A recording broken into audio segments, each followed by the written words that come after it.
بپارێزی ji bo ku teعدارê newêserê te êdî kar dikî şixol dikî ji bo vê meselan dixwazim vebêjim ser vê esasê ملت خود کردن دوشتن ملت چی تلفن هم دوشتن چی هم کار میکنه ببینی هم دوشتن اما کاری ورنماشی هک زارو هنوز کام زارو خواهی کنیم بارو ورنماشی و دوشتن میکنیم الورده اشمار رجالك يكسر الجنارة يعني الورده ببینن يعني فیلم ممكن معناه تفوز عن عن الملت وان چند فرمان على درواز بوده يعني دیروگا مایا 1000 سالی حوال هم که شمارت الناس ما خوش يعني امجي خود بينن جناك آزاد نمكارون يعني تشتكيش ملت خورا بكن خوش ريخستنا پرورده پیش کردنا يعني ظلم وزورك سرجنيت تبع كيجاين جنو بيبا ام رجعت كل جني جهاني همو ظلم وزورا نا دجمن صرف قبول لك نسرادنا جن پیش کردیه سلابي مش همو جنارة هينا جهاني همو بيرا جن خب پرورده بكا جن خزانه بكا خبيش بيخي راسي تشتي هري قريب اف پرورده يا اف پرورده وكا مدرسه كتنشي مدرسه كزمان دايكي نزمان الدولة مروف اقل يعني اما ببصر دولته والدولة محققين ما بكا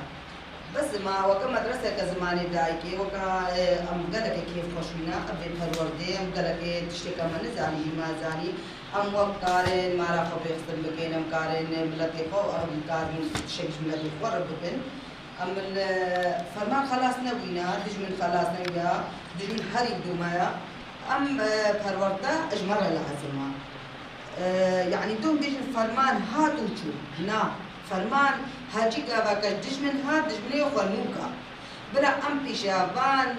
دجمن بسكنن وام سياستاوان بالا دريخن ام الپرورده كريمن زارو كريمن الپرورده كريمن اش خبر ام بيشا فرمان كريمن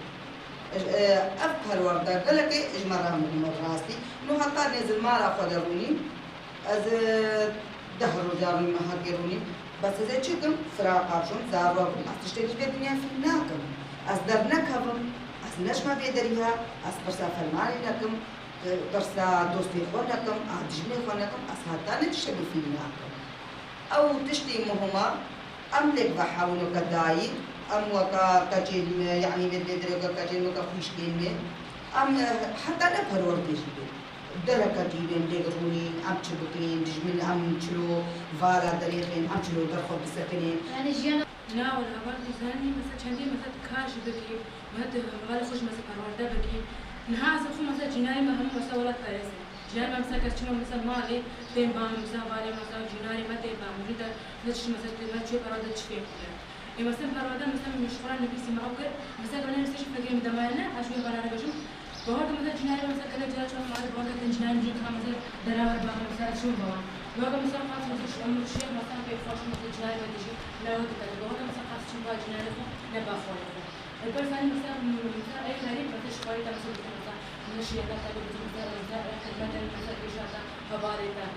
بهذا مثلا شو ما بهذا مثلا بنيش مثلا ما مش مثلا بام مثلا برا خواشي مثلا شيء بهذا مثلا زين درباز من الجمال أو بعد الجمال مثلا تشكر الدنيا يا مثلا شيء مثلا من هذا شهوة كذا شهوة كذا إيش يصير مثلا مش ممكن مثلا ما بعرف معايا بيروحنا مثلا أم متهرب شيء بينا مثلا بيمشي بقى مثلا متهرب مثلا متهرب مثلا شو متهرب مثلا خلاص هو متهرب شو متهرب أو متهرب مثلا عشان تاكل كذا عشان مثلا أنا خارج مثلا يصير مثلا فندق يخرج أو برودة كذا عشان مثلا أكلنا مثلا تاني مثلا أقول لك الشيء مثلا بدأنا هذا مثلا أنا مثلا بأصلا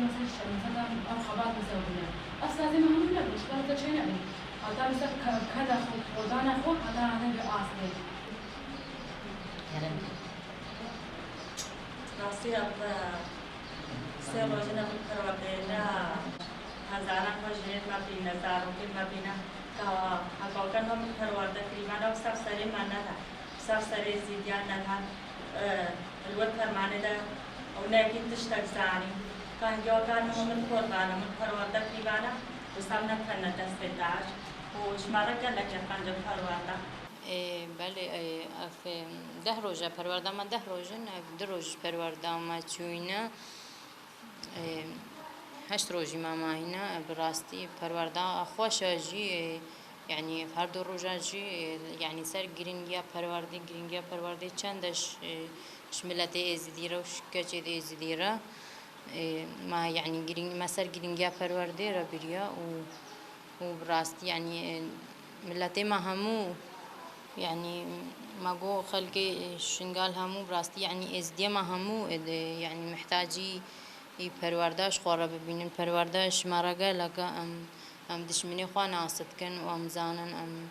تحلمنا السلاح يعني سلاحش مرا مهمة اشخوا هيش كا ازدي خوانا عصدكن دي متفرمان را در باسد بن پروردهش بروكي پرورده لقا مهمة خاصة اشكاچكو جنارا هيش كا يعني ما خود ديا وما جن دينا ما دايك خود دينا تشتكي وها در باس نكرينا ديم بنزل ميدينا ديم بنزل ماميرو وخوي كرنا زاروا وبرمالي وحياتها همو وآزار خوجي همو سادر باس كرن و يعني ديم قرية وديم تشتك مثلا تشتكيش دايكن ما ناي نكان تشتكي نكان ما الفرمان ده حكيته هكا ريخستن هبا وفرورده هبانا بلكي كجكو جني ما هو نلدست داعش دوانا بلكي هفجان زحمت ناديبانو قالك جي بزحمت هتادني بين اجبر نزانينا ما اجبر نزانينا بابن ما ندهلان يعني ام تشتكيش خوارا بكن او تشت بيشي منات كرن فقط تشتي بيشي كجد خوات كرن قلنته هجاجي 15 سالي بعد قلنته بزوجة كرته هكا بري فرماني وكان هاري خستن هبا بهزارة يعني وها في عمرك تقدر نتزوجين تشتكي قالك غلطة كاتش ما في عمرك تقدر بتزوجين تشتكيش معنا حياتها خوفي مناكن تشتكيش ملتي خوفي مناكن تشن الزوجن يعني بشتي رافيجي ام تشونا كامبا براستيجي نوهابو يعني مدنا پرورده نبون پرورده وهن الكامبا هابون تشتكي ديسا وكبر ديسا ظلم بو وديسا بن ظلما امالي بو ديسا دنكايت تشتكيش خورا بو لبشتيم هاتينا شنقال راستي جواب ما بابون ومتخوازن جي يعني ام چرن پرورده ببینین هی پروردش مرد و هی جکیما از نخوانا بینم هکان هم پرورده دی از حواس آزاد و مستشتکیش دنیا خوفی مدکم يعني هیش مدوی حتی از بینم دایک کما کچا کما اد بن ظلمه دا وال بن زحمته دا اكيد پروردش مرد و دا از کار به موجی پرورده بکم و اش بن و زحمته و دایک دریخم پرورده اش بو قصيده من طيبات وجواني براستي جي پرورده يعني هجي جوانا زانبي وام تخوازن همو جي زانبن پرورده قلقا قرنقا يعني جن حقيقة قبول ناكن اكثر جني ريخستن كري جني پرورده ديتين حقيقة قبول ناكن باقجا وفكركي خوشة فكركي يعني فكري سروكاتي همو سر جني رايا چاوا جن زحمت بمينه چاوا جن ابندستا همو سر جني رايا فكركي قلقي بيروزه هری دا خوازه ترش جوانی دیجیان چه بوی بین فاری خستن من پرورده براستی داخوازم اش جوان ما هيا وش كتشكن ما تايبتي كتشكن ما أفيد بعمري كتشكدت زوجن وعمري اتش عمري وان بوا 14 سال حياتها ويعني بس حياتها وان موبايل وفيسبوك الرجا خو بوي درباز بكن يعني بلا شخوار پرورده ببینن دا زانبن چند دا روزا که ظلمک سریوان نوک داکت خو يعني داکت ما چند زحمت دیتن امجی نوک داکت خو امد بي وبن هكا ما پرورده شخوار دیتن ام شخوار زانبون اكيد ام ناهلن اف بي سری ما دا خوازامش جوانن ما هایم هر جوانه کی محتاجی به پرورده و پرورده شخوار